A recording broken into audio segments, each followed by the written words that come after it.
1930 साबरमती का तट 75,000 लोगों से खचाखच भरा हुआ था। एक महान व्यक्ति की आवाज सुनने के लिए सभी के कान तरस रहे थे और जब वो आवाज गूंजी तो हजारों मील दूर ब्रिटेन में किंग जॉर्ज पंचम की सरकार हिल गई। ये आवाज थी महात्मा गांधी के, जिन्होंने आजादी के सबसे बड़े पैदल सत्याग्रह दांडी मार्च का ऐलान कर दिया। 12 मार्च 1930 की सुबह साबरमती से दांडी यात्रा की शुरुआत हुई। 387 किलोमीटर लंबी इस पैदल यात्रा में सफेद धोती और चादर पहने गांधी जी तेज रफ्तार में आगे चल रहे थे, जिनके पीछे उनके 78 सहयोगी थे। मगर दांडी पहुंचते पहुंचते ये भीड़ 75,000 लोगों में बदल गई। इधर गांधी जी का नमक आंदोलन रोजाना अपने लक्ष्य की ओर बढ़ रहा था, उधर अंग्रेज हुकूमत के अधिकारियों का ब्लड प्रेशर। गांधी जी के पीछे सफेद धोती कुर्ता पहने लोगों का रेला इतना बड़ा था कि दांडी यात्रा को सफेद नदी के नाम से पुकारा जाने लगा, जिसकी दुर्लभ फुटेज आपकी स्क्रीन पर है। 6 अप्रैल 1930 की ऐतिहासिक सुबह गांधी जी ने जनता के साथ प्रार्थना की और फिर समंदर की ओर चल पड़े, जहां उन्होंने पहले समंदर में स्नान किया और फिर एक मुट्ठी में नमक उठाकर कहा, इस एक मुट्ठी नमक से मैं ब्रिटिश साम्राज्य की जड़ें हिला रहा हूं। और हुआ भी यही। पूरे देश में अहिंसक आंदोलनों की लहर दौड़ उठी। लोग एक दूसरे को मुफ्त में नमक बांटने लगे। एक बार फिर विदेशी चीजों और कपड़ों का बहिष्कार किया गया, जिससे अंग्रेजी हुकूमत की आमदनी पर इतनी गहरी चोट आई कि वो पूरी तरह से बौखला उठे। अप्रैल महीने के अंत तक अंग्रेजों ने भारतीयों पर असहनीय जुर्म ढाया। 60,000 लोगों को गिरफ्तार किया गया और 5 मई के दिन गांधी जी को भी गिरफ्तार कर लिया गया। लेकिन नमक सत्याग्रह फिर भी नहीं रुका। अगले 7 महीनों तक गांधी जी सलाखों के पीछे रहे, लेकिन भारत अब अंग्रेजों के हाथ से फिसलता जा रहा था। आखिरकार 26 जनवरी 1931 के दिन गांधी जी ने अंग्रेजों को घुटनों पर ला दिया और 1 साल से भी कम समय में इतनी गहरी चोटें पहुंचाई कि अंग्रेज सरकार उनकी हर शर्त मानने को तैयार हो गई और ब्रिटेन के राजा जॉर्ज पंचम ने खुद उन्हें लंदन में चाय पर चर्चा करने का न्योता भेज दिया। इस तरह गांधी जी पहुंचे लंदन के गोलमेज सम्मेलन में। लेकिन जहां लंदन में ब्रिटिश सरकार के अधिकारी गांधी जी की धोती का मजाक उड़ाने में लगे थे, वहीं वहां की आम जनता गांधी जी की एक झलक पाने के लिए क्यों तरस रही थी। गोलमेज सम्मेलन के बाद गांधी जी जब बंबई वापस लौटे तो उनका स्वागत कैसे किया गया और कैसे ब्रिटेन के प्रधानमंत्री विंस्टन चर्चिल हमेशा गांधी जी की मौत की प्रार्थना करने को मजबूर हो गए थे, जानेंगे इस वीडियो में, वो भी करीब 100 साल पुरानी दुर्लभ वीडियोस और गांधी जी के अनसुने भाषण के साथ। तो इस ऐतिहासिक वीडियो को पूरा जरूर देखिएगा, लेकिन उसके पहले प्लीज वीडियो को एक लाइक जरूर कर दीजिए। साल 1931 में जब दांडी सत्याग्रह के बाद ब्रिटिश सरकार की नाक कट गई तो वायसराय लॉर्ड इरविन ने उन्हें समझौते की मीटिंग के लिए गवर्नमेंट हाउस बुलाया। तभी गांधी जी धोती चप्पल पहन पूरी सादगी से उनसे मिलने पहुंचे।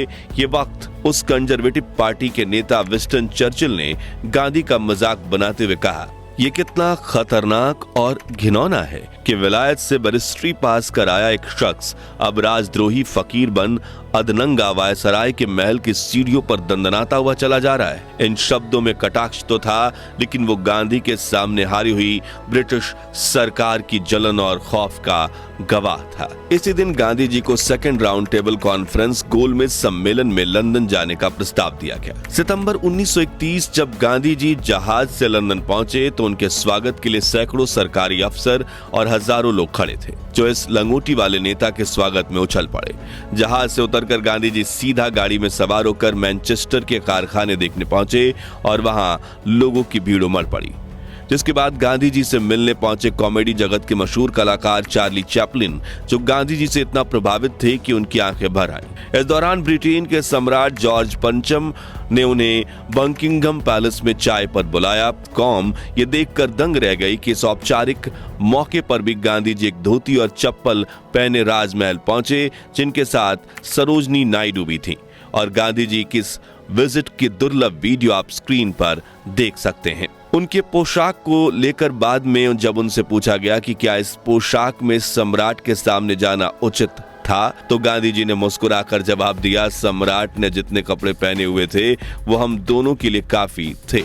गोलमेज सम्मेलन के दौरान अंग्रेजों ने गांधी जी को कई ऑफर्स दिए, लेकिन उनकी सिर्फ एक मांग थी, भारत की आजादी। उन्होंने वहां कहा था कि मेरी मीटिंग के बाद चाहे जो निर्णय आए, लेकिन यहां से मैं अच्छी यादें साथ ले जा रहा हूं। इस सम्मेलन में भाग लेने के बाद जब गांधी लंदन से बंबई पहुंचे तो उनका स्वागत करने के लिए बंदरगाह पर हजारों लोग खड़े थे।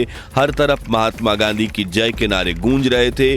कई बड़े नेता ने गांधी जी से मुलाकात की। फिर भीड़ में रास्ता बनाते हुए सरदार पटेल गांधी जी को बंदरगाह से बाहर ले गए। इस दुर्लभ फुटेज में आप देख सकते हैं कि कैसे मुंबई की सड़कें लाखों लोगों की भीड़ से ढकी हुई हैं। तूफानी लहरों की तरह ये इंसानी समंदर महात्मा गांधी के पीछे उनकी जय जयकार के नारे लगाते हुए उनके दर्शन के लिए मचल रहा है। उस शक्ति का दर्शन करने जिसने अहिंसा के सहारे उस साम्राज्य को नीचा दिखा दिया जिसकी सीमाओं में सूरज कभी न अस्त होता हो। गांधी जी की स्वदेश वापसी पर आजाद मैदान में महान सभा में लाखों लोग एकत्रित हो गए। उस वक्त गांधी जी के लिए कहना मुश्किल था कि लंदन से वो खाली हाथ लौटे। वरिष्ठ पत्रकार डोमिनिक लापियर लिखते हैं, गांधी ने अपने स्वागत में खड़े लोगों से कहा, मैं खाली हाथ लौटा हूं। भारत को फिर से सविनय अवज्ञा का रास्ता अपनाना होगा। एक सप्ताह भी नहीं बीतने पाया था कि चाय की दावत पर सम्राट का मेहमान रह चुका शख्स फिर से शाही मेहमान बना दिया गया, लेकिन इस बार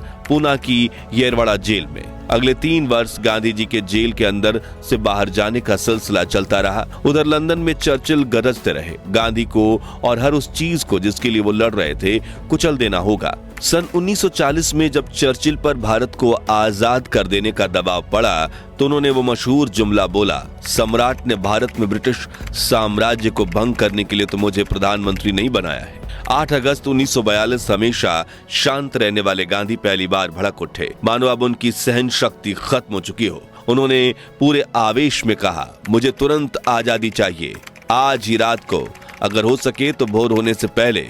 यदि वो दिन था जब गांधी जी ने क्विट इंडिया मूवमेंट यानी भारत छोड़ो आंदोलन की घोषणा कर दी थी। उन्होंने कहा, यह आजादी के लिए अहिंसक आंदोलन लड़ने वाले सोल्जर्स के लिए मेरा संदेश है, डू और डाई, करो या मरो। अब भोर होने से पहले आजादी तो नहीं मिली, लेकिन गांधी को जरूर गिरफ्तार कर लिया गया। इस बार अंग्रेजों ने गांधी जी को जेल में न रखकर पूना के आगा खां महल में रखा। महल के चारों तरफ 76 पुलिसकर्मी तैनात किए गए। इस बीच जेल में ही उन्होंने अपनी दाहिने हाथ महादेव देसाई को खो दिया। वहीं समाचार पत्रों में यह खबर भी छप रही थी कि गांधी अंग्रेजों के दुश्मन देशों से मिले हुए हैं। ऐसे में दुखी होकर उन्होंने वायसराय लिथिन थगो को पत्र लिखा और 9 फरवरी से 21 दिन का उपवास करना चाहते हैं। जब ये खबर ब्रिटेन में चर्चिल तक पहुंची तो उन्होंने दिल्ली सूचना भिजवाई कि अगर गांधी भूख से मर जाना चाहते हैं तो उन्हें ऐसा करने की पूरी छूट है, क्योंकि चर्चिल की नजर में गांधी का उपवास नाटक था। और यहीं से शुरू होती है महात्मा गांधी के सबसे कठिन उपवास की कहानी, जिसने देश में आजादी के आंदोलन को एक बार फिर भड़का दिया था। इसमें गांधी जी मौत के मुंह तक पहुंच गए थे। जी हाँ, उन्होंने 10 फरवरी 1943 के दिन उपवास शुरू किया। मीराबेन लिखती हैं, तीसरे दिन ही गांधी को उल्टियां होनी शुरू हो गई। 5वें दिन तक वो बहुत कमजोर और थके हुए दिखाई दे रहे थे। उन्होंने गीता पाठ करना भी छोड़ दिया। उस वक्त गांधी की हर गतिविधि की जानकारी चर्चिल तक पहुंचाई जा रही थी। आर्थर हरमैन लिखते हैं, चर्चिल को पूरा विश्वास था कि गांधी का उपवास एक सड़क छाप नौटंकी है। हो सकता है कि भारतीय उनके गुणों के कारण उनका सम्मान करते हों, लेकिन उनकी नजर में वो एक आध्यात्मिक नीम हकीम भर थे। लेकिन दक्षिण अफ्रीका के राष्ट्रीय फील्ड मार्शल जैन स्टम्स ने उन्हें गांधी के बारे में आगाह करते हुए साफ कहा था कि वो गांधी को हल्के में ना लें, क्योंकि गांधी से उनका सामना पहले भी हो चुका था और वो उनकी पावर जानते थे। लेकिन चर्चिल ने उनकी चेतावनी को मजाक में उड़ा दिया था। 19 फरवरी को सुशीला नैयर ने अपनी डायरी में लिखा, कल यानी उपवास का 8वां दिन गांधी के लिए बहुत बुरा था। सारे दिन उनके सर में तेज दर्द होता रहा। उन्हें लगा जैसे उनका सर फट जाएगा। उन्होंने बोलना, सवालों का जवाब देना, देखना सुनना बंद कर दिया। 20 फरवरी को सब बंबई प्रेसिडेंसी के सर्जन जनरल उन्हें देखने आए तो उन्होंने कहा कि गांधी का अंत निकट है, जो सुनकर अंग्रेजों के पैरों तले जमीन खिसक गई, क्योंकि अगर गांधी ने अपनी एक लाठी के बल पर देश भर में अहिंसक आंदोलन को कंट्रोल कर रखा था और अगर उनकी मौत हो जाती है तो लोगों से उनके अहिंसा का आइडल छिन जाएगा और उसके बाद से जो चीजें होंगी वो आउट ऑफ कंट्रोल हो जाएंगी।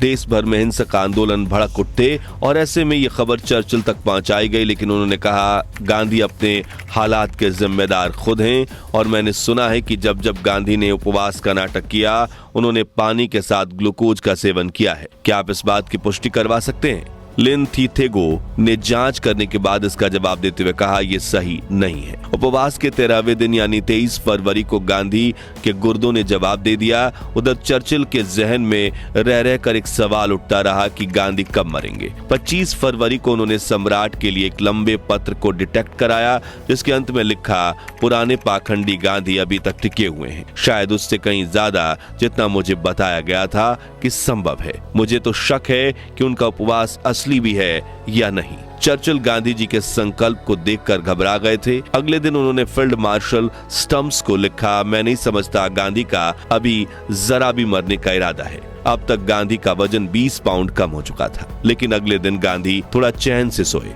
पूरे 21 दिन बाद गांधी जी ने अपना उपवास तोड़ा, जो देख चर्चिल ने एक बार फिर वायसराय लिन लिथगो को तार दिया। लगता है बूढ़ा दुष्ट व्यक्ति अपने तथा कथित उपवास के बाद पहले से भी बेहतर होकर निकलेगा, और हुआ भी यही। गांधी जी के उपवास के बाद देश में आजादी को लेकर एक अलग ही लहर दौड़ उठी।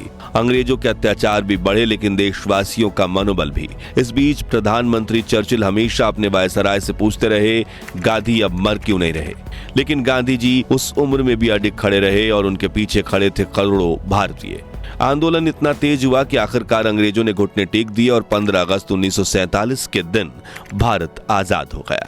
उस दौरान महात्मा गांधी ने एक दुर्लभ भाषण में कहा था, हिंदुस्तान ऐसा बने कि सारी दुनिया कहे कि आजाद बनना है तो हिंदुस्तान जैसे आजाद बनो। आप भी सुनिए। और मेरी तो तमन्ना ये है, मेरी तो आशा ये है, ईश्वर से प्रार्थना ये है कि हिंदुस्तान ऐसा बने कि जिससे सारी दुनिया कहे कि अगर आजाद बनना है तो हिंदुस्तान के जैसे आजाद बनो।